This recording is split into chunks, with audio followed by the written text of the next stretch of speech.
Live, yes. Oh, hi everybody. This is Chef Julia. I'm doing a demo today called All About Beans. I have someone helping me film, so hopefully this will turn out okay and stay in landscape mode. If it doesn't, I'll re-record it, but hopefully this will work this time. I've heard that landscape mode doesn't work well when you're doing a selfie mode, so we'll see if it works with someone helping me out.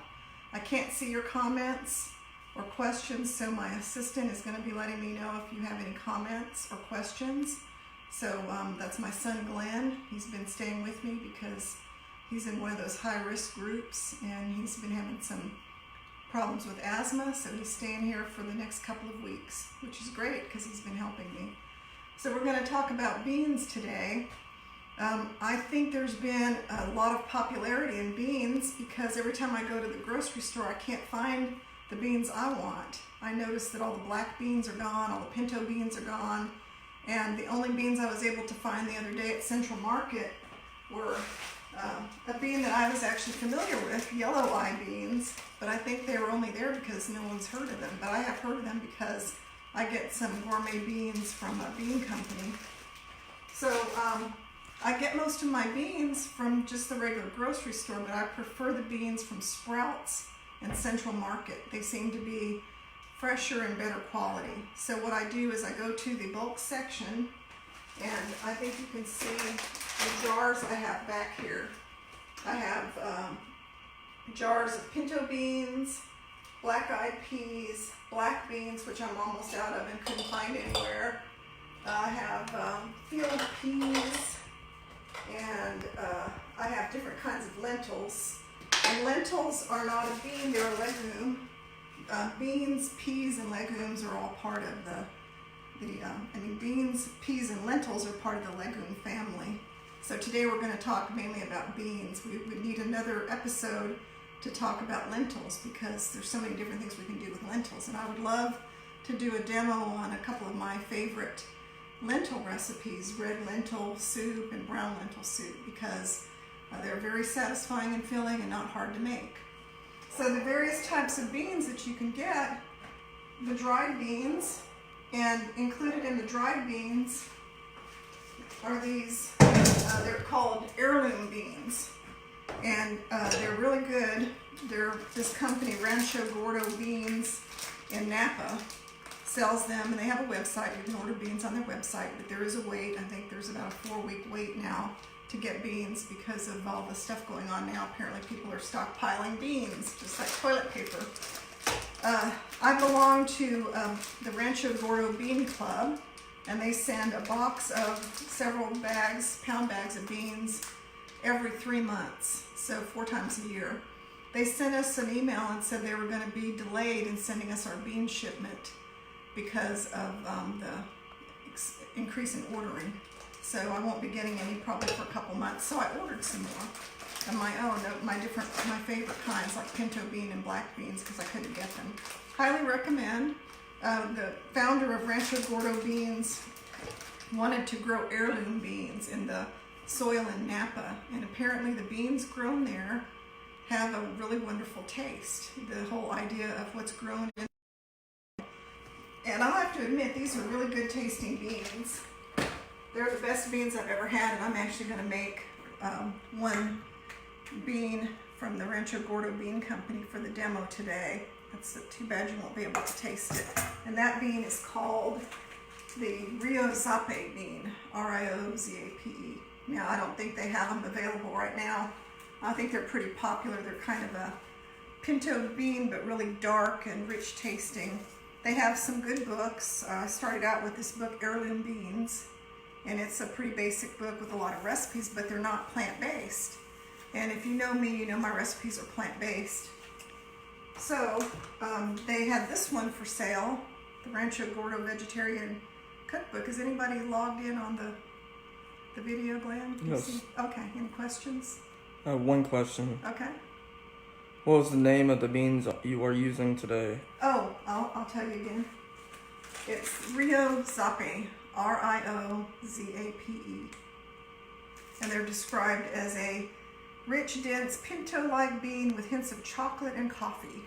Sounds delicious. And then they have this is really an excellent cookbook. It's the Vegetarian Kitchen. It was out of stock for months, and the only way you could get one was to pay $100 and something for this book. But I didn't do that. I got on a waiting list, and I was able to get it for $21.99 or something like that. So if you go to Rancho Gordo Beans website, you can still get this cookbook at the regular price. But when they run out of it, it will go up sky high. So if you're interested, get it now. It has great cooking methods and recipes in it. So I found their beans to be exceedingly superior to the ordinary bean. However, there's nothing wrong with the ordinary bean. But if you're super interested in being a member of their bean club, you have to get on a waiting list. I was on the waiting list for about 6 months before I got any of those beans. And then I got an email one day and it said, your bean club membership has been approved and now you'll start getting beans. I was crazily excited about that. So who knew that beans could be so much fun? But they are really good, and I'm kind of kidding around about it. But right now, with not being able to get food at the grocery store, or maybe people in my age group, 65 and older, we're not supposed to really leave the house. So I'm thinking I'm going to make as few trips to the grocery store as I have to. So that way, if I have plenty of these dried beans around, I don't have to make so many trips to the store. Now, the way to store your beans, you should keep them in a tight container, a tight lidded container, so sealed. So I use these mason jars. You can get a dozen mason jars at the regular Walmart or store. It's $12 or something for a dozen jars, and they're great because they seal really well, and then you can get a label maker and put labels on there and be kind of nerdy. You're supposed to keep your beans in a dark, cool place, like a pantry or a dark cabinet. So this is not the ideal spot to keep the beans because they'll age a lot faster there. So I have them there because I do cooking classes in this room, and I always, bring out all the things for people to see, the kind of plant-based things I'm making. So that's why I have them here. I probably should make room in my pantry, and I probably will. I'm working on a project to organize my pantry, freezer, refrigerator, and spices so that I can do a more comprehensive how to stock your kitchen, especially at a time like this when it might be hard to get out. So look for that to be a class in the future. I'll try to figure out how I can do it online. I'm working on that, but in the meantime, I'll just keep doing these sort of quick videos for free, for fun, just to connect to you and let you know what I've been up to in the kitchen. So today I'm going to make the beans. I have some other helpful hints that I'll tell you about. Sprouts is a good place to get beans. I think I told you that already. Why should you cook your own beans? Well, for one reason, frozen store-bought beans and canned beans are more expensive. So at a couple of dollars a package or can versus homemade beans, the same amount could be made for about 25 cents. So right now, with financial uncertainty and trying to cut costs, beans are very economical, which is why beans and rice is the expression for cutting back and eating cheaply, because that's the one of the cheaper meals that you could get. So what we're going to do is we're going to cook some beans. Now I've had my beans soaking, and I only have, the amount of beans I have in here is 8 ounces. So I think Glenn can get in and get a kind of a close-up of these beans. They've been soaking for about 5 hours. You don't have to soak the Rancho Gordo beans overnight because most of their beans are fairly young, but really you don't have to soak beans more than 6 or 7 hours. They don't have to be soaked for 12 hours. If you're soaking them longer than about 4 hours, put them in the refrigerator. Also, some people will say change the water often. Rancho Gordo beans, they say use the soaking water to cook the beans in because the soaking water has a lot of nutrients. I've done both, and I'm going to use the soaking water because that hasn't been a problem for me. So, but then others will say, well, the bean soaking liquid is dirty, so don't use it. Drain it and start with fresh water. So I'll leave it up to you to see which you prefer to do. I think either way you'll be good, unless the water is murky, then of course don't use it. This water, even though the beans have been soaking in it, is relatively clear. And I do rinse and clean the beans before I soak them, so keep that in mind. Now, I only made 8 ounces because the only people in my household are me, my husband, and my son. My husband's son and I, it's probably proper. And my husband does not like to eat beans. Very rarely will even eat them because he says that he has issues digesting them. But soaking the beans is supposed to make them easier to digest. It's supposed to, in the words of science, by soaking the beans, you remove some indigestible complex sugar, which is what causes the gas. So if you want to soak them fine, I will talk about another bean preparation where I didn't soak the beans as soon as I get these beans started. So what I'm going to do is start this pot of beans, and it's just like everything else. Like you guys have been watching me probably have noticed that everything I make starts with carrot, celery, and onion, and garlic. Well, that's because that's the classic starter for everything. It's the mirepoix in French, and so we're going to start the beans with that too.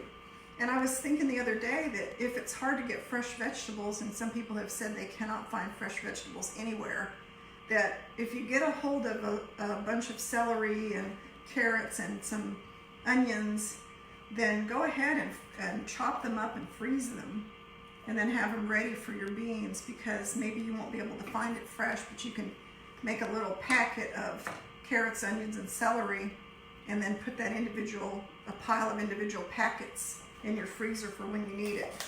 So I have the onion,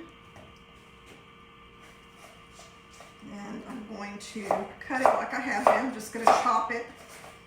This is all going to be cooked down, so it doesn't have to be perfect. It doesn't have to be diced so that it looks, like something you're going to see when you eat, because you're not even going to see it. So I'm going to put the onion in there. You see my pan sizzled, so the pan was already kind of hot. Why am I cooking it in this pan and not in the pan I'm going to cook the beans in? Well, because the pan I'm cooking the beans in is a lot smaller and deeper, which works well for a small amount of beans. I don't want to cook my little 8 ounces of beans in a great big shallow 6-quart pot, because it would just overwhelm the amount of beans. So by cooking my vegetables in this large skillet, what that does is it allows them to cook a lot faster, because the cooking surface of that pan versus this pan is a big difference. It would take a long time to saute the vegetables in the other pan. Now, everyone asks me, well, why are you even sauteing the vegetables? Why don't you just throw them in there with the beans?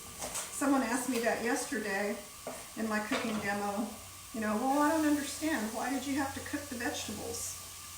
And there's this effect of cooking the vegetables, caramelization, and by doing that, it brings out the flavors of the vegetables. There's a natural sweetness to vegetables anyway. There's a sugar in the vegetables that comes out when you cook them.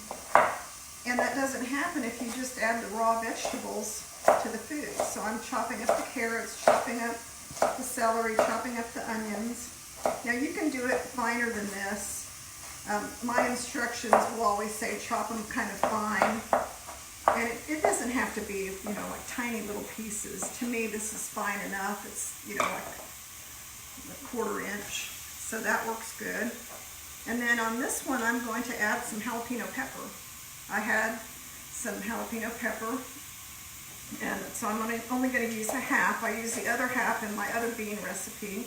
I'm kind of using a small amount because they're not plentiful. Apparently there's a shortage of things like jalapeno peppers in the supermarket, so I'm not going to use them all at once. Now you can hear my vegetables are sizzling. They're not burning. They're in this dry pan. Nothing's going to happen to them because there's a natural amount of water in the vegetables. And so the vegetables can be in the dry pan and nothing will happen. A lot of us are used to the idea that we have to have oil in a pan, because if we don't, everything will burn. Well, it's not going to burn. Now it's kind of getting to the point where I'm a little concerned that it's getting a little hot. So at this point, I'll add maybe 2 tablespoons of water. And what that will do is that will keep it from scorching. and burning. So then I'll just kind of mix it around a little bit. And then the last thing I'm going to add is the garlic. So you've probably seen me do this. If you lean on the garlic clove with your knife, it smashes it and the garlic pulp comes out very easily. You don't have to sit there and peel it all off. And then I'm just going to slice the garlic, kind of rough chop it. It doesn't have to be finely minced or anything. It's fine like that. So there we have it, and I save all these scraps. I have my scraps bag. You've seen me cooking every day. I have all these scraps. I'm going to use this bell pepper today. But everything else I'm collecting, I'm going to make vegetable stock with it. I'm going to just put it in a few quarts of water as soon as I get enough and bring it to a boil.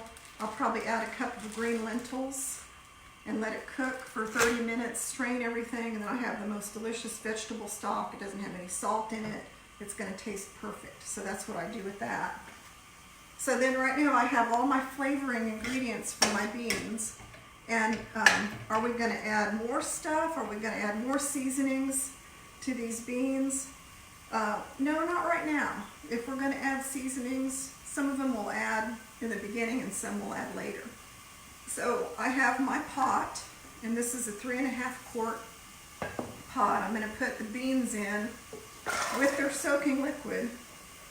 So, you know, that may be controversial, but that's the way I like to do it.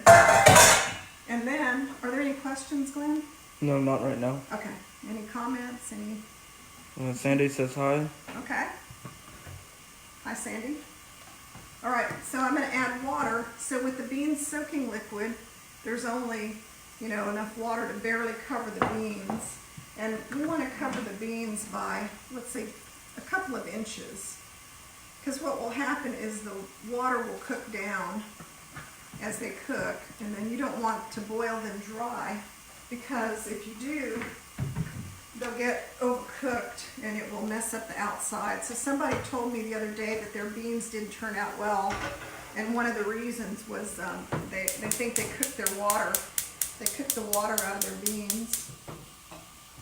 Technical issue with that burner.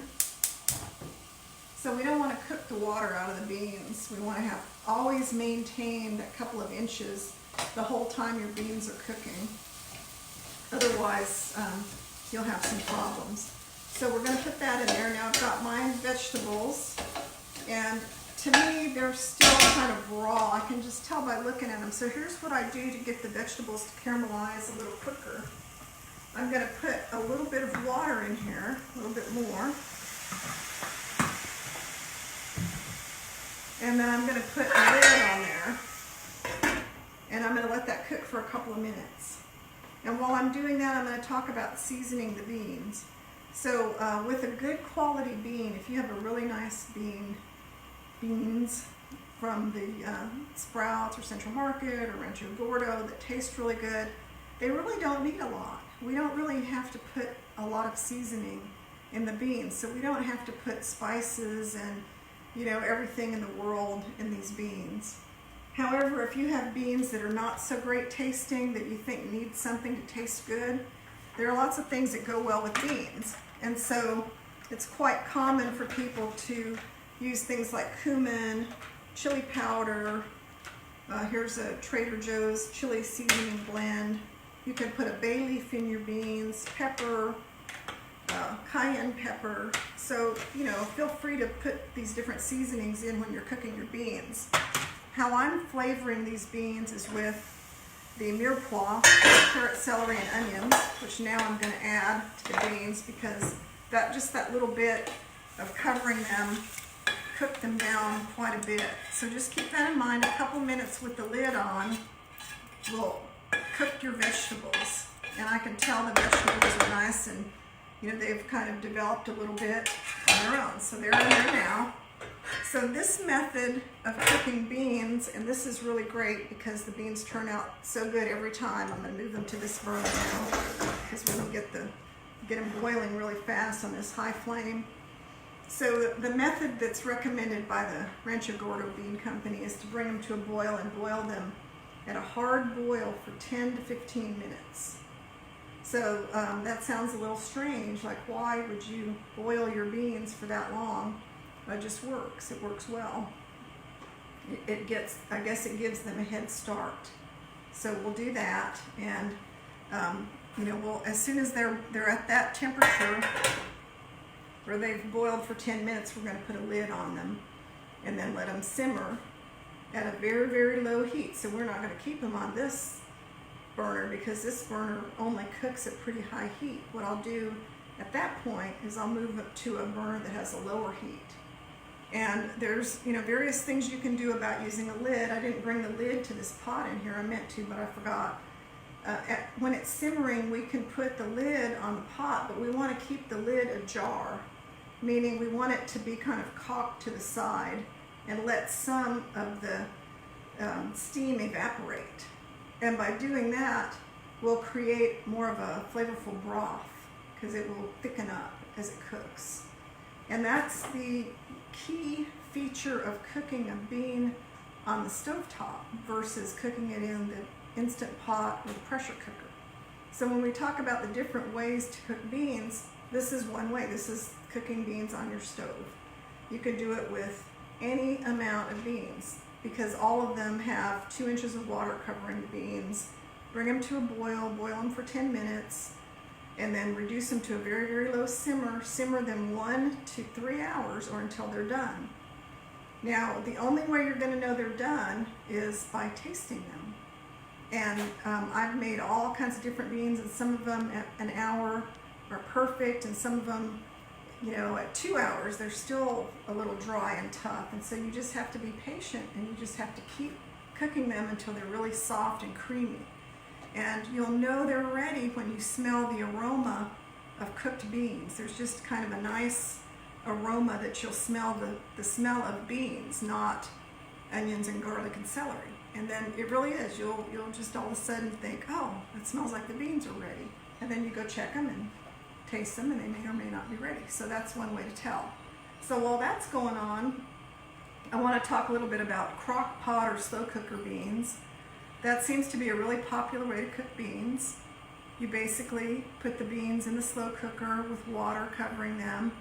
It depends on the amount of beans, the amount of water. So in my instructions that I'll send everybody, it says 1 pound of soaked beans covered with 2 inches of water. Same thing that we're using here. It's always 2 inches of water.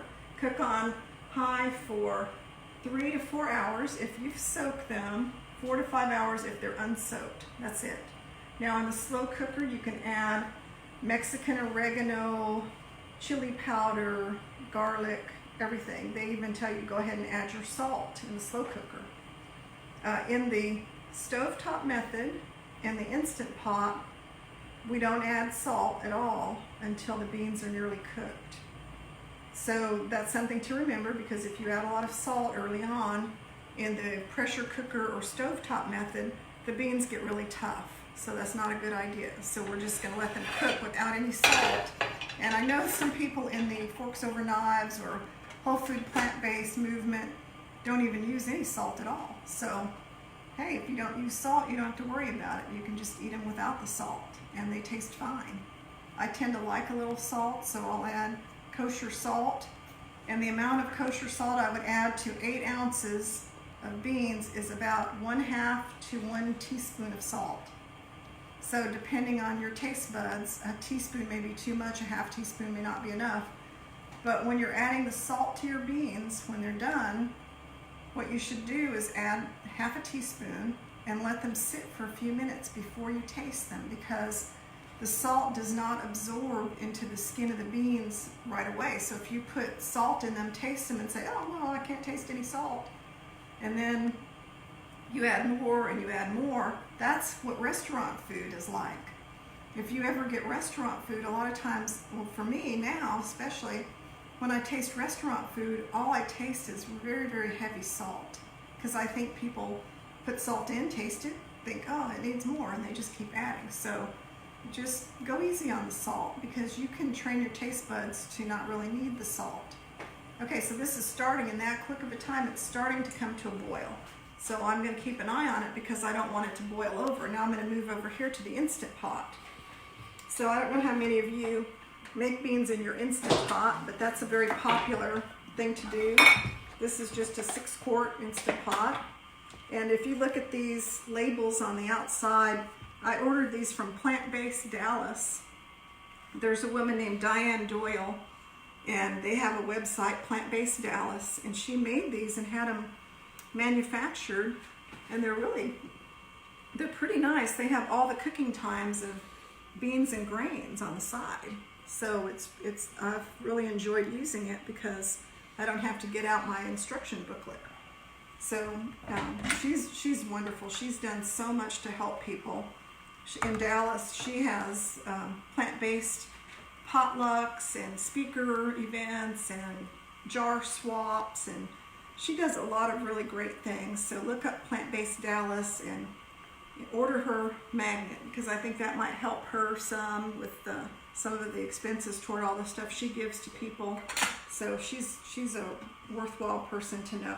So what I did with these beans was I used my black beans from Central Market. They're called organic turtle beans or black beans.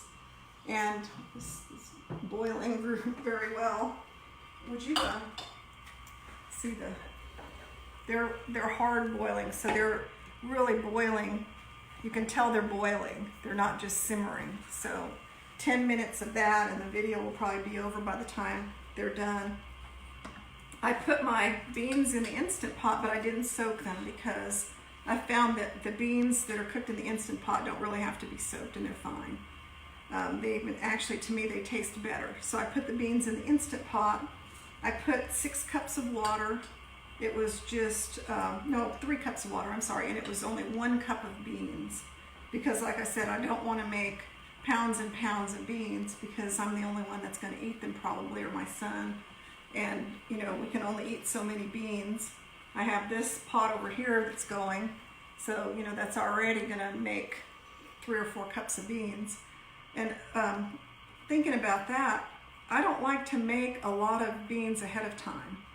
I don't like to make, a pound or 2 pounds and then try to figure out where to put them all and have a freezer full of beans, because I don't think they taste as good. They taste a lot better the day you make them. So what I'm trying to do is enjoy the beans the day of, or the next day, the day after maybe, but that's it. And then I cook a different kind of bean. So with the black beans, when they're done cooking in the Instant Pot, I cook these for 35 minutes. So after 35 minutes, the beans were done. But in the Instant Pot, the liquid is just like water because they're cooked with the lid on, and there's no chance for it to reduce or cook down, is the terminology.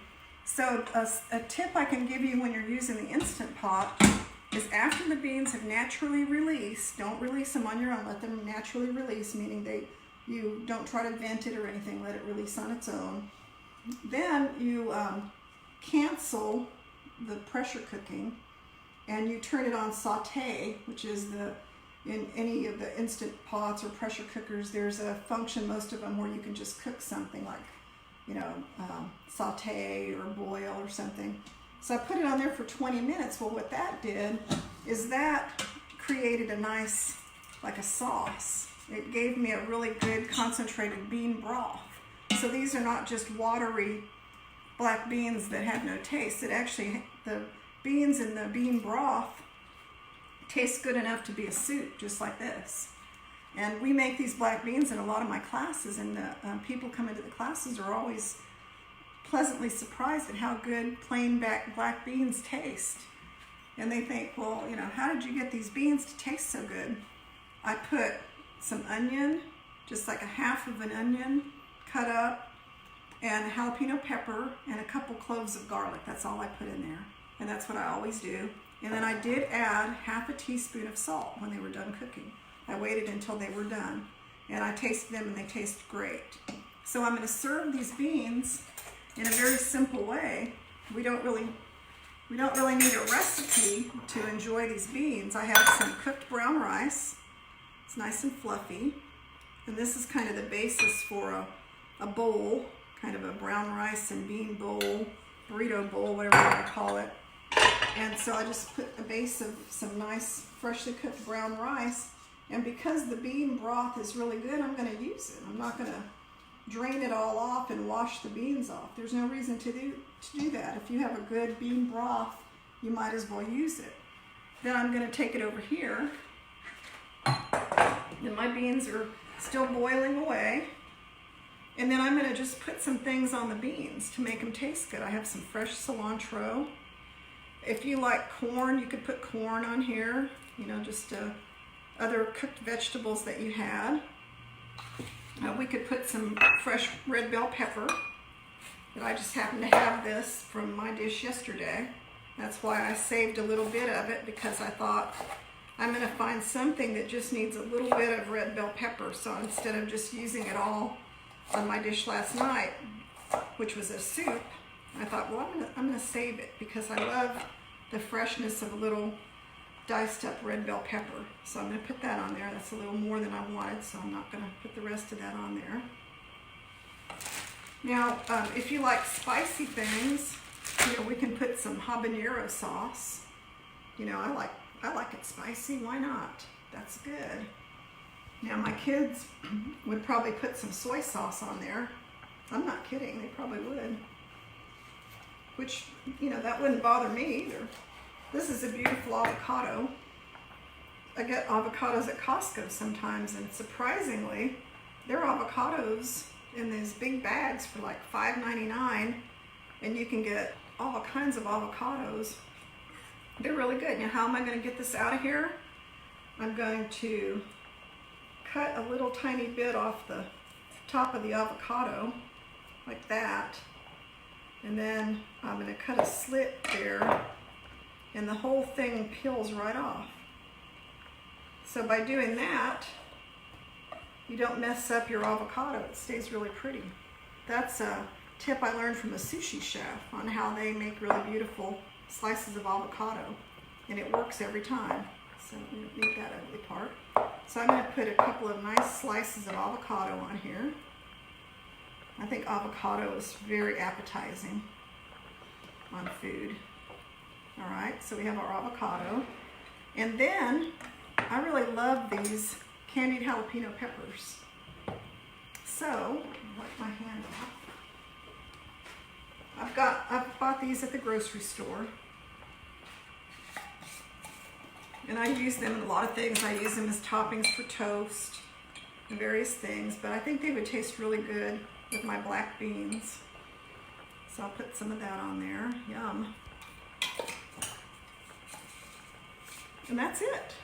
I could, you know, put some freshly ground sea salt and a little freshly ground pepper. And even though this is a really simple dish, you know, it is better tasting than you can imagine, because the freshly prepared beans and the fresh vegetables and the fluffy brown rice all have such a good taste. So with our beans that we're cooking, you see they're still boiling. And what will happen is they'll continue to boil. I'll get my lid that goes with this pan, and I'll leave about that much of it open. So imagine it has a smaller lid, but there's a little crack. And what that will do is that will allow some of the steam to escape. And then I'll check it from time to time, stir them around once they're reduced to a simmer. In fact, we'll do that right now. We'll reduce it to a simmer. And you'll see that it will stop bubbling as much, and then I'll just put the lid on and crack it. And when this is done, there will be a really thick broth that is developed from cooking these beans. And the broth will be have a really strong flavor. It will be like a soup. And so we can have the beans with the broth and just eat them like that, plain as a dish. Or we can take the beans and use them without the broth. We can drain the broth, but if you do that, I would advise you to save the broth, and you could use it for a soup or something else, because it will taste so good. You don't want to throw it away. Now, how do you store these cooked beans? You know, what is the best way to store them? I don't have any Ziploc bags in here, but the best way I found to minimize the amount of space they take is to take a quart-size Ziploc bag and put the beans, after they're cooled off, the say a cup of beans in each bag, or 2 cups if you have a big family, and flatten the bag. So you have a flat quart-sized bag, and then put all the quart-sized bags on a baking sheet or something flat. So they're all laying flat on a baking sheet. Set it in your freezer so that it can freeze in this flat package, and label it when it's done with what kind of bean it is. And that way you can stack several packages of beans in your freezer. If you use containers, like let's say you want to use glass containers, that works too, but be sure you cover the beans with liquid when you put them in the container, or they'll develop some freezer burn. But containers take up a lot more space, and so what we're trying to do is make food to last for a while. Then we don't want to have all these containers. I can tell you right now I have a lot of containers in my freezer, which is why I need to clean it out. And I've been moving toward using the Ziploc freezer bags, and I'll probably continue to do that just so I can get more of a variety of things in there. So that's basically it. We have our Ryozake beans that I'm gonna use later to make something. I had my delicious black bean and rice bowl, and I'm gonna post a recipe for gallo pinto, which is a Costa Rican rice and bean recipe that we could use with the black beans. If you make that recipe with the black beans, I would ask you to rinse the beans, or else it'll turn the rice kind of gray. I've learned from making it before, and it doesn't look that appetizing. Are there any questions that have popped up, Glenn? No, a couple of comments. Okay. Cindy Stout says, looks delicious. Okay. Julie Cruz has a smiley face with a yummy. Okay, thank you. Thank you guys for attending. And it's going to be recorded, so if anybody didn't get to watch it, they'll be able to see it later. And if you have any requests for any kind of recipes or any cooking techniques that you would like to see, put it in the comments below. And like I said, I'm working on some different ideas to make it easier for you to figure out how to store food and prepare food when you might have a shortage of things to be able to get. So I am working on that, and I do appreciate everyone attending. So see you all back here again tomorrow. Thank you for watching. Hit finish.